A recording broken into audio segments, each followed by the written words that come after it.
L'atmosphère contient une certaine quantité de vapeur d'eau, définie par le taux d'hygrométrie, parfois appelé taux d'humidité. Elle provient essentiellement de l'évaporation des masses d'eau liquide, comme les mers ou les océans.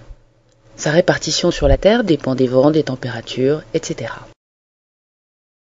Lorsqu'un volume d'air se refroidit, la vapeur d'eau qu'il contient se condense pour former des gouttelettes ou des minuscules cristaux de glace. Cette condensation se produit autour des microparticules de matière solide. Les gouttes et les cristaux se rassemblent pour former des nuages.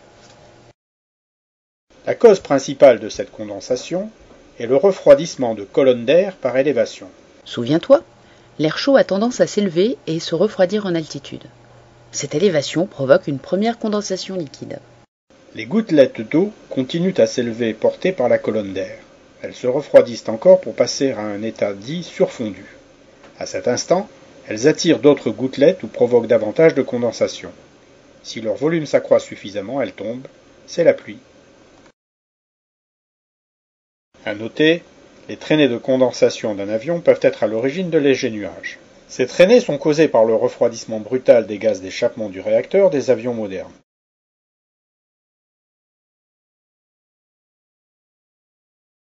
Les cirrus sont de fins nuages élevés en forme de filaments blancs. Ils annoncent toujours l'arrivée d'un front chaud. Leur épaisseur est d'environ 300 mètres et ils sont souvent situés à une altitude comprise entre 6000 et 12 000 mètres. Les cirrostratus évoluent à une altitude comprise entre 5000 et 11 000 mètres et sont d'une épaisseur de 500 mètres. Ce sont des voiles de fins nuages élevés qui ont tendance à recouvrir le ciel sans cacher le soleil. Ils sont inoffensifs mais annoncent généralement l'arrivée d'une dégradation.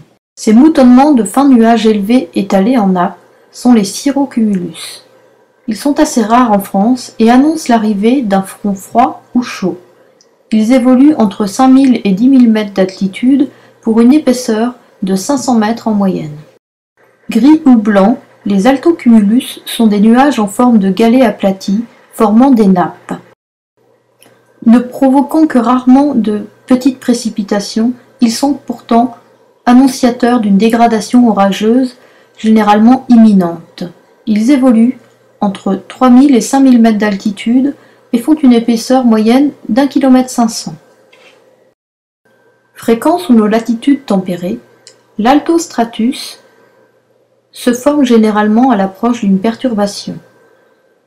Il se présente en nappe ou couche grisâtre ou bleuâtre couvrant totalement ou partiellement le ciel, laissant entrevoir un soleil blanchi. Sous l'altostratus, les risques de pluie ou de neige continue sont importants. Le stratus est une couche nuageuse grise, dense, uniforme, se transformant en brouillard quand il touche le sol. Il amène parfois un peu de bruine ou de la neige. Si la pression est suffisamment élevée, on peut espérer voir le soleil l'après-midi. Sinon, le temps reste couvert. Le stratus est donc un nuage évoluant à basse altitude, à moins de 500 mètres, et d'une épaisseur moyenne de 200 mètres. Le stratocumulus est un nuage en forme de galet plus ou moins soudé. Les stratocumulus ont tendance à subsister plusieurs jours et n'annoncent pas d'évolution rapide du temps. Bien qu'il puisse présenter un aspect menaçant, ce nuage ne donne que rarement lieu à des précipitations ou alors très éparses. Les cumulus sont des nuages bien séparés aux formes variées et bien blancs. Le risque d'averse sous les gros cumulus est important. Ce sont toutefois des nuages de beau temps qui apparaissent le matin et disparaissent le soir. Ils peuvent parfois grossir et se transformer en cumulonimbus. Ils évoluent à une altitude comprise entre 200 et 2000 mètres et peuvent mesurer jusqu'à 2000 mètres d'épaisseur. Le cumulonimbus est un nuage énorme en forme de dôme avec une base aplatie, sombre et menaçant. Ce nuage est caractéristique des orages et annonce des phénomènes violents, éclairs, tonnerres, vents, grêles. Le nimbostratus est une couche nuageuse épaisse et sombre recouvrant tout le ciel. Il se forme généralement par épaississement d'un altostratus ou par étalement d'un cumulonimbus. Il annonce du très mauvais temps durable, des précipitations continues, fortes ou modérées.